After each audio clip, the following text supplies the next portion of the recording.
ग्रंथ था श्रीमद् भागवतम स्कंद 4 अध्याय 12 ध्रुव महाराज का भगवान के पास जाना।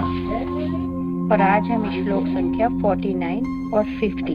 ये ध्रुव महाराज ने 5-6 वर्ष की अवस्था में ही 6 मास तक तपस्या करके इतना ऊंचा पद प्राप्त कर लिया कि बड़े से बड़े क्षत्रिय भी कितनी ही तपस्या के बाद भी ऐसा पद प्राप्त नहीं कर सकते हैं जैसा ध्रुव महाराज ने प्राप्त कर लिया। कैसे? मात्र 5-6 वर्ष की अवस्था में ही तपस्या करके। और कितनी तपस्या की? केवल 6 मास की तपस्या की उन्होंने। तो ये जब उन्होंने भगवान को प्राप्त कर लिया तो मैत्री मुनि क्या कहते हैं विदुर से कि मैत्री मुनि कह रहे हैं विदुर से कि तुमने मुझसे ध्रुव महाराज की ये परम ख्याति, उनके चरित्र के विषय में जो भी कुछ पूछा था वो सब मैंने तुम्हें विस्तार से बता दिया। जो भी ध्रुव महाराज के बारे में पूछा था सब विस्तार से बता दिया। बड़े बड़े साधु पुरुष ध्रुव महाराज के विषय में सुनने की इच्छा रखते हैं। और उन्होंने क्या कहा कि ध्रुव के आख्यान को सुनकर मनुष्य अपनी संपत्ति, यश, दीर्घायु की इच्छा को पूरा कर सकता है। जो कोई ध्रुव के बारे में सुनता है, ध्रुव महाराज के बारे में सुनता है, उसको ये सारी चीजें बाई डिफॉल्ट ही प्राप्त हो जाती हैं। ये इतना कल्याणकर है ये सुनना कि उसकी अपनी संपत्ति, यश, दीर्घायु हो जाता है। वो स्वर्ग लोक तक जा सकता है मात्र ध्रुव महाराज की कथा इन आख्यानों को सुनने से। जो श्रद्धा भक्ति के साथ उनके इस शुद्ध चरित्र को समझने का बारंबार प्रयास करता है, वो शुद्ध भक्ति में धरातल प्राप्त करता है और शुद्ध भक्ति करता है। ऐसे कार्यों से मनुष्य भौतिक जीवन के तीनों ताप उसके नष्ट हो जाते हैं, आदि दैविक, आदि भौतिक और आध्यात्मिक। तो मैत्री मुनि कह रहे हैं कि सुनना कैसे है। मनुष्य को चाहिए कि प्रातः और सायंकाल अत्यंत ध्यान पूर्वक एक एक शब्द इसमें महत्वपूर्ण है। ब्राह्मणों और अन्यों की संगति में ध्रुव महाराज के कार्यकलापों को सुने, उनके चरित्र को सुने और उनका कार्यकलापों का कीर्तन करें। और आज के श्लोकों में बहुत ही सुंदर है ये। हम यहाँ पर अभी 30 जुड़े हुए हैं और जो आज इसमें बता रहे हैं मैत्री मुनि, ये बात इतनी इम्पोर्टेंट है कि इससे अधिक हो नहीं सकती जितना ये महत्वपूर्ण है। वो कह रहे हैं कि जिन व्यक्तियों ने भगवान के चरण कमलों की शरण ले रखी है, उन्हें किसी प्रकार का पारिश्रमिक लिए बिना ही ध्रुव महाराज के इस आख्यान को सुनना चाहिए। अब उन्होंने लायकात बता दी कि जिन्होंने भगवान के चरण कमलों की शरण ले रखी है, उन्हें ही इस प्रकार का जो ये है बिना किसी परिश्रम के ध्रुव महाराज के इस आख्यान को सुनाना चाहिए। अब देखिए, सुनाने वाले में ये चीज होनी चाहिए कि उन्होंने भगवान के चरण कमलों की शरण ले रखी हो। और दूसरा क्या है? किसी भी प्रकार का पारिश्रमिक लिए बिना, कोई लालच नहीं कि हम भागवत करेंगे तो हम 1 लाख रुपए लेंगे या हम 50,000, 51,000 लेंगे। कोई पारिश्रमिक नहीं, कुछ नहीं। तो 2 कंडीशन हो गई। जिससे सुनना है उसको कैसा होना है? पहली कि भगवान के चरण कमलों की शरण ले रखी है। दूसरी कि उन्हें सुनाने के लिए कोई उन्हें अपने लिए धन नहीं चाहिए, उनसे सुनना चाहिए। क्या? ये ध्रुव महाराज का जो आख्यान और जो हमने सुना है। अब आप देख सकते हैं कि जिससे आप सुनते हैं कि क्या वो ये दो कार्य करते हैं, उनसे हमें सुनना चाहिए, तब इसका प्रभाव पड़ता है। प्रभाव देखो भगवान की कथाओं का पड़ता है, लेकिन किसका प्रभाव, कैसे अधिक प्रभाव पड़ेगा वो महत्वपूर्ण है। और क्या चीज है? और बता रहे हैं कि विशेष रूप से, क्या विशेष रूप से सुनना है? विशेष रूप से पूर्णमासी के दिन, और वो क्या है? वो आज है। पूर्णमासी आज है। विशेष रूप से पूर्णमासी के दिन यह आख्यान सुनना, या अमावस्या के दिन या द्वादशी के दिन, और हम सब दिन सुनते हैं। हमने अमावस्या को भी सुना है, द्वादशी को भी सुना है, और श्रवण नक्षत्र के प्रकट होने पर, ये तो हम नहीं जानते कब प्रकट होता है, पर हाँ आज पूर्णमासी है ये हम अवश्य जानते हैं, और हमने द्वादशी को भी पढ़ा था। और क्या है? तिथिक्षय पर या व्यतिपात के अवसर पर, मास के अंत में या फिर रविवार को यह आख्यान सुनाया जाए। निसंदेह इसे अनुकूल श्रोताओं के समक्ष सुनाए। अभी तो क्या बताया उन्होंने कि सुनाने वाला कैसा हो, कोई पारिश्रमिक ना ले, और उसने भगवान के चरण कमलों की शरण ग्रहण कर रखी हो। ये नहीं कि खुद तो जो सुनाने वाले हैं खुद तो सुट्टा लगाते हैं, इधर उधर घूमते हैं और 1 घंटे के लिए कथा सुनाते हैं। ऐसा नहीं। उसे कैसा होना चाहिए? उन्हें भगवान के चरण कमलों की शरण ले रखी हो। तो और किसे सुनाए? अनुकूल श्रोताओं के समक्ष सुनाए। हाँ, आप सब अनुकूल श्रोता हैं। आप सब इतने रेगुलर हैं सुनने में कि आपकी इस रेगुलरिटी के वजह से हमारे अंदर उत्साह आता है कि नहीं, सुनाना ही सुनाना है। तो हमारे अंदर उत्साह आ जाता है। इस प्रकार बिना किसी व्यावसायिक उद्देश्य के सुनने और वाचक तथा श्रोता दोनों सिद्ध हो जाते हैं। तो हम जो सुन रहे हैं, हम सबका ही कोई व्यावसायिक उद्देश्य तो है नहीं, हम सबका ही नहीं है। कोई आप सब इसलिए नहीं सुनते कि मेरा ये कार्य हो जाए, मेरा ये कार्य हो जाएगा तो मैं भागवत सुनूंगा, या मैं, कोई ऐसा उद्देश्य नहीं, बस सुनते हैं। तो हम जो हैं श्रोता और वाचक दोनों ही लगभग सेम है। न हमारा कोई उद्देश्य है कि हमें ये प्राप्त हो जाए, न आपका ही कोई उद्देश्य है कि आपको ये हो जाएगा तो आप सुनेंगे। हम क्यों सुनते हैं? हमें भगवान की कथाओं को सुनने में आनंद आता है, हमें भगवान के भक्तों की कथाओं को सुनने में आनंद आता है, इसलिए हम सुनते हैं और इसीलिए हम सुनाते हैं। तो यहाँ पर आज मैत्रेय मुनि कह रहे हैं कि दोनों सिद्ध हो जाते हैं। अब हम सिद्ध तो हुए कि नहीं हुए ये तो हमें पता नहीं, पर हाँ, जब हम वरिष्ठ भक्तों से पूछते हैं कि कैसे पता लगेगा कि क्या कुछ हो रहा है, तो उनका उत्तर यही होता है कि अगर तुम्हें सुनने में आनंद आए, यदि तुम्हें सुनने में आनंद आए तो समझो कुछ तो हो रहा है। तो हम अपना एनालिसिस कर सकते हैं, यदि हमें आनंद आ रहा है तो कुछ तो हो रहा है। क्या हो रहा है नहीं कह सकते, पर हाँ कुछ तो शुद्धि हो रही है।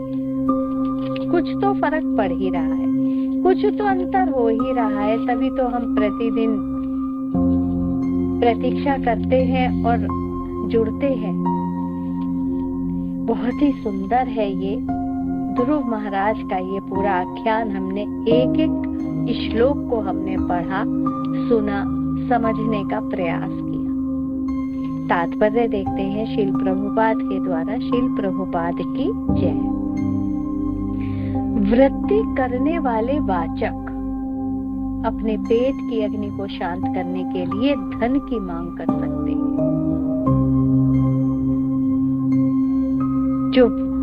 जो वाचक हैं वो अपनी पेट की अग्नि को शांत करने के लिए धन की मांग कर सकते हैं।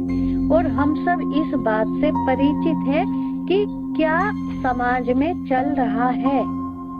ये कहा जाता है कि यदि सुनने वाला और सुनाने वाला दोनों का एक मनोरथ होते हैं तो क्या होता है, दोनों के एक मनोरथ होते हैं तो कथा का बहुत असर पड़ता है।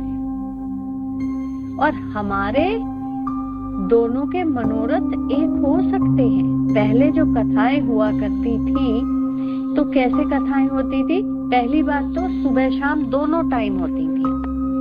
आजकल तो एक ही टाइम कथाएं होती हैं। और एक टाइम में इतनी बड़ी भागवतम कैसे कोई सुना सकता है और कैसे पॉसिबल है? असंभव है 7 दिन में, असंभव। पहले दोनों टाइम होती थी, लगभग पूरे दिन ही भागवत कथाएं चलती थी, तो कुछ तो प्रसंग सुनते थे। तो दोनों के मनोरथ एक हो सकते हैं, श्रोता और वक्ता, वाचक। कैसे? जब दोनों का उद्देश्य एक हो कि हमें भी, हम सुनेंगे तो भगवान कृष्ण प्रसन्न होंगे, क्योंकि सुनना भी एक बहुत बड़ी सेवा है। हम सुन के उनकी सेवा करेंगे तो वो प्रसन्न होंगे।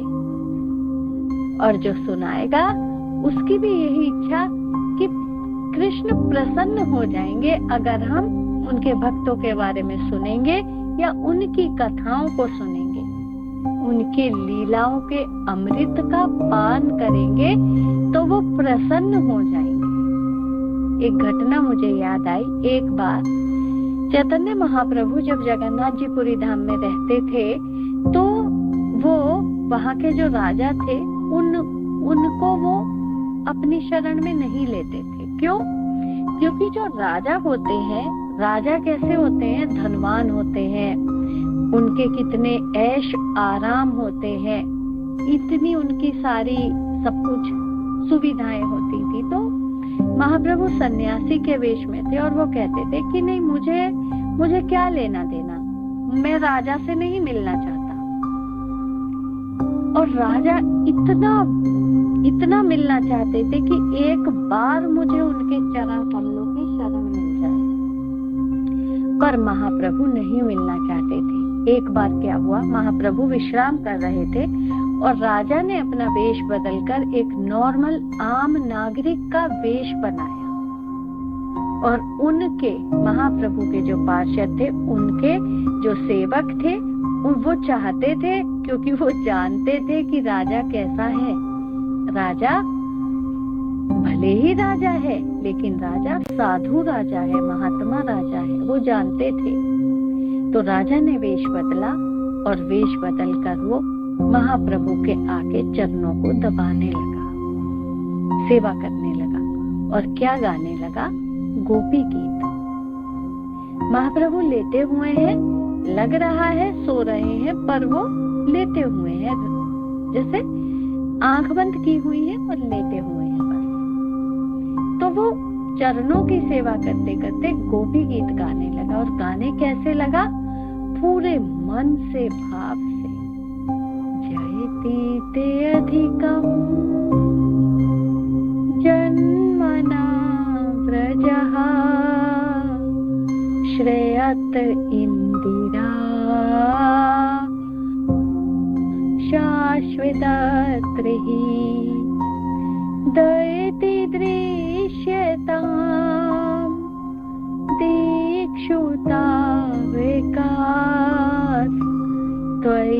धृता सवास त्वां विचिन्वते। वो गा रहा है, महाप्रभु सुन रहे हैं। हम सब जानते हैं महाप्रभु कैसे हैं, राधा रानी के भाव में है। और जैसे ही उसने गाना शुरू किया जयति ते अधिकम, और कैसे, मन से, भाव से, महाप्रभु का जो राधा भाव है वो ऊपर आने लगा।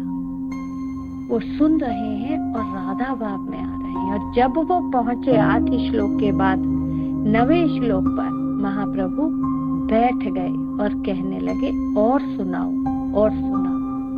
और तब जो उन्होंने सुनाया है, तब कथामृतम तप्त जीवनम कविभिरीडितम कल्मषापहम श्रवणे मंगलम श्रीमदाततम भुवि गृह्णन्ति ते भूरिदा जनः। और जब उन्होंने ये सुनाया तो महाप्रभु ने राजा को स्वीकार कर लिया। और इतना उनको अच्छा लगा कि ये राजा अपने राजस्व के उसमें नहीं है, ये है श्रोता और वक्ता, ये है श्रोता और वक्ता। जब उनमें अपना कोई लाभ, लोभ, लालच, कोई मोह कुछ ना हो, बस एक ही हो कि कैसे हम कृष्ण को प्रसन्न करें, बस यही हो, तो देखो क्या आनंद है सुनने का भी और सुनाने का भी। न तो कोई आध्यात्मिक उनका कुछ हो ही नहीं, कुछ भी ना हो, बस एक ही की वो प्रसन्न हो जाए। और राजा की एक ही इच्छा थी कि महाप्रभु किसी तरह से प्रसन्न हो जाए, और वो हो गए, उन्होंने कर लिया प्रसन्न, उन्होंने प्रसन्न कर लिया। अब हम क्या कर रहे हैं क्या नहीं पता नहीं, करना तो बहुत कुछ चाहते हैं पर कुछ भी कर नहीं पाते हैं। ऐसे कलयुग के जीव ऐसे उसमें बंधनों में बंधे हुए हैं कि बहुत कुछ करना चाहते हैं पर कई बार संभव नहीं हो पाता है। लेकिन फिर भी आप सबके सहयोग से हम ये प्रतिदिन हम जो भगवान को प्रसन्न करने के लिए श्रवण करते हैं, तो ये ही बहुत बड़ी बात है, ये बहुत बड़ी बात है। यहाँ पर श्री प्रभुपाद बता रहे हैं कि इसीलिए जीविका कमाने के लिए व्यवसाय के रूप में श्रीमद् भागवतम को सुनाना वर्जित है। उन्होंने ये लिख दिया, जीविका कमाने के लिए व्यवसाय के रूप में श्रीमद् भागवतम को सुनाना वर्जित है। उससे श्रोता और वक्ता दोनों का ही कल्याण नहीं होगा। यदि हमें वास्तव में कल्याण करना है तो हमें ऐसे ही सुनना है, नित्यम भागवत सेवया। केवल ऐसा व्यक्ति जो भगवान के चरणारविंद में पूर्णतः समर्पित है, पूर्णतया समर्पित है। अभी पूर्णतया समर्पित तो हम भी नहीं है, लेकिन फिर भी गुरुदेव की कृपा से, उनकी आज्ञा से हम श्रीमद् भागवतम को सुनाने का प्रयास करते हैं। अब क्योंकि गुरुदेव की आज्ञा है तो वो उनकी शक्ति है कि हम इसको सुना पाते हैं, क्योंकि गुरुदेव समर्पित है पूरी तरह से भगवान के चरणारविंद में। उनकी आज्ञा से हम ये कार्य कर रहे हैं, तो हम नहीं कर रहे, ये गुरुदेव हमारे माध्यम से कर रहे हैं। हमारे अंदर ऐसी लायकात नहीं है कि हम ग्रंथराज श्रीमद् भागवतम को वाच सके, नहीं है ही नहीं। क्योंकि अभी ना तो हमने पूरी तरह से कृष्ण के चरणारविंद की शरण ली है और ना ही पूरी तरह से समर्पित है। लेकिन हाँ, गुरुदेव ने उनके चरणारविंद की शरण भी ली हुई है और वो पूरी तरह से समर्पित भी है, और उनकी आज्ञा को हम पालन कर रहे हैं।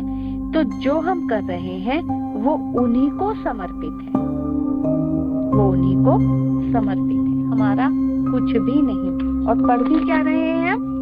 पढ़ भी शील प्रभुपाद का, जो शील प्रभुपाद ने लिखा है उसी को हम पढ़ रहे हैं, उन्हीं के शब्दों को हम दोहरा रहे हैं और हम कुछ भी नहीं कर रहे हैं, केवल उन्हीं के शब्दों को दोहरा रहे हैं। अपने व्यक्तिगत या परिवार का पालन करने के लिए भगवान तथा उनके भक्तों की लीलाओं के वर्णन से पूर्ण श्रीमद् भागवत का वाचन करके सिद्धि प्राप्त कर सकता है। कोई भी ये कर सकता है, कोई भी ये कर सकता है। संक्षेप में ये विधि इस प्रकार है कि श्रोता को भागवत संदेश में श्रद्धा होनी चाहिए और वाचक को भगवान पर पूर्ण आश्रित होना चाहिए। अगर संक्षेप में कहें तो ये दो कार्य तो होने ही चाहिए। अब ऐसा व्यक्ति जिसको भागवत के संदेश पर श्रद्धा ही नहीं है तो उनको सुनने का क्या लाभ? ऐसा व्यक्ति जिसको भगवान में पूर्णतः आश्रय है ही नहीं, ना ही वो लेना चाहते हैं, तो उनको सुनाने का क्या लाभ?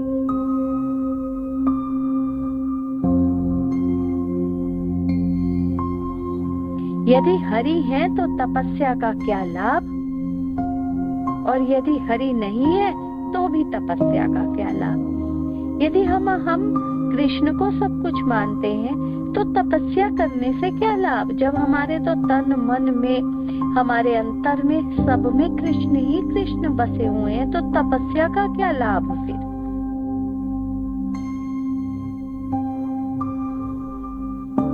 और यदि नहीं है, हम मानते ही नहीं, तो फिर हम तप करके क्या करेंगे?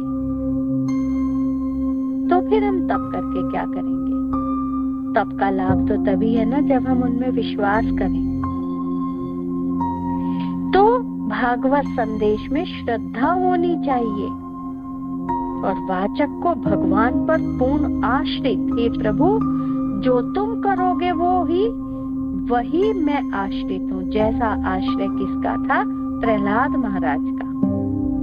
इच्छा कोई नहीं थी उनकी, पर आश्रय पूरा था, इच्छा कुछ नहीं थी। अगर खाई में गिरा रहे हैं, अगर हाथी से कुचलवा रहे हैं, कोई उनको टेंशन नहीं। जो तुम करोगे वही ठीक है, ज्यादा से ज्यादा क्या होगा? ये शरीर छूट जाएगा ना, कहीं और जन्म ले लेंगे, किसी और के घर में जन्म लेंगे, वहां पर जाकर फिर क्या करेंगे? फिर भक्ति करने लगेंगे। ज्यादा से ज्यादा क्या होगा? यही तो होगा। फिर भी पूर्ण आश्रय, कोई भगवान को उल्हाना नहीं देना कि तुमने हमारी रक्षा नहीं की, नहीं, कोई उल्हाना नहीं देना। हे प्रभु तुम्हारी मर्जी। ऐसा आश्रय, ऐसा विश्वास जिसमें तुम्हारी प्रसन्नता हो,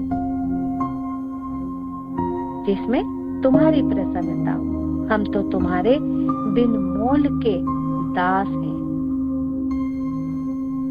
रेणु माता जी ने बहुत सुंदर डाला है आज, वही जो हम कई बार चर्चा भी करते हैं। जब भरत से कहते हैं तो क्या बिन मोल बिक जाए? प्रेम किया है तो बिन मोल बिक जाए? हाँ, हमारा कुछ है ही नहीं। प्रेम किया है, चाहे वो हमें अपनाए, चाहे वो हमें ठुकराए, चाहे वो हमारे प्रेम को अपनाए या ना अपनाए, मैं प्रेम कर रही हूँ। चाहे वो मुझे प्रेम ना करे, तब भी मैं उन्हें करती रहूंगी। चाहे वो मेरे प्रेम करने पर मुझे लाठी क्यों ना मार दे, फिर भी मैं उन्हें प्रेम करती रहूंगी। ऐसा विश्वास कृष्ण पर,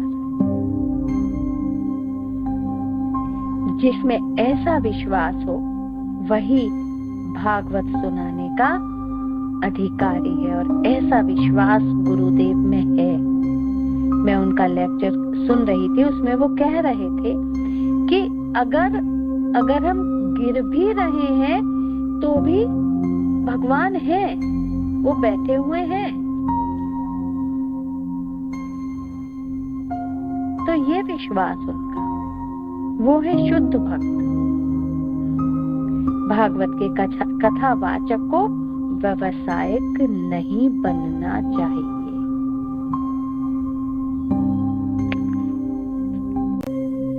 यदि यह ठीक से किया जाए तो न केवल वाचक को संतोष होता है, बल्कि श्रोता भी प्रसन्न होते हैं।